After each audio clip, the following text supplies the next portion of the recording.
The smartphone industry has an obsession right now. Everyone is racing to build the thinnest, lightest Air device possible. But shaving off those millimeters comes with a severe physical cost.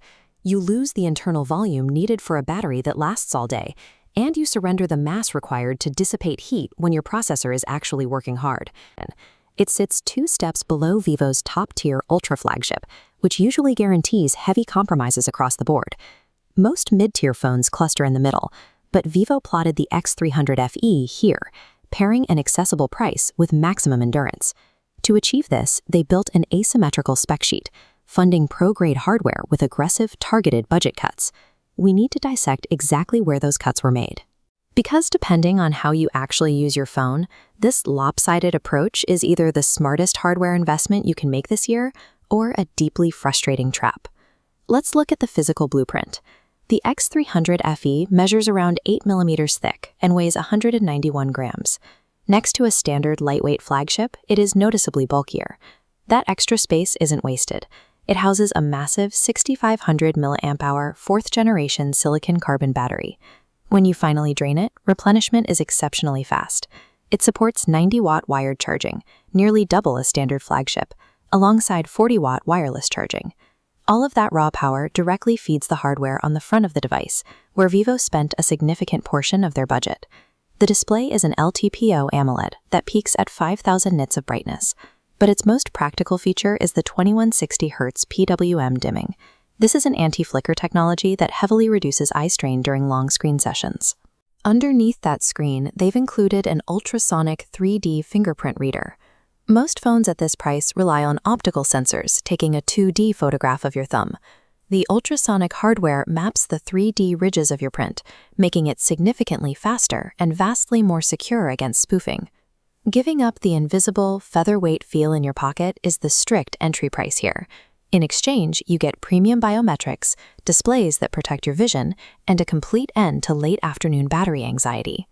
This side-by-side matrix highlights exactly how Vivo structured the rest of the phone. The rear camera module is a volatile mix of pro-grade hardware and deliberate budget cuts. In the flagship column, we have a massive 50-megapixel primary sensor. Sitting right next to it is a Zeiss-certified 50-megapixel super telephoto using the Sony IMX888. This telephoto setup is a serious professional tool. It is even compatible with a 200mm teleconverter lens for extreme long-range photography, a feature almost non-existent in this tier. But then we look at the compromises column. To pay for that massive telephoto lens, Vivo downgraded the ultra-wide to an 8-megapixel OmniVision sensor. In practice, this means group photos will be passable, but expansive landscape shots or wide-angle real estate photography will lack sharp detail and dynamic range.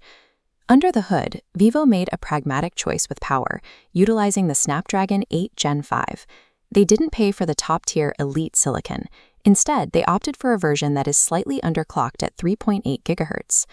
By underclocking the chip and pairing it with a massively enlarged internal vapor cooling chamber, the phone avoids thermal throttling.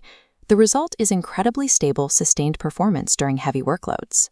Vivo is backing that hardware endurance with a promise of longevity, committing to 5 years of OS updates and 7 full years of security patches. The final notable cut is at the bottom of the device. The USB-C port does not support external display out functions, meaning you simply cannot wire this phone directly to a monitor. You surrender synthetic benchmark bagging rights and high-resolution wide-angle shots. What you gain is a device strictly optimized for sustained high-load gaming, half a decade of software security, and elite portrait photography.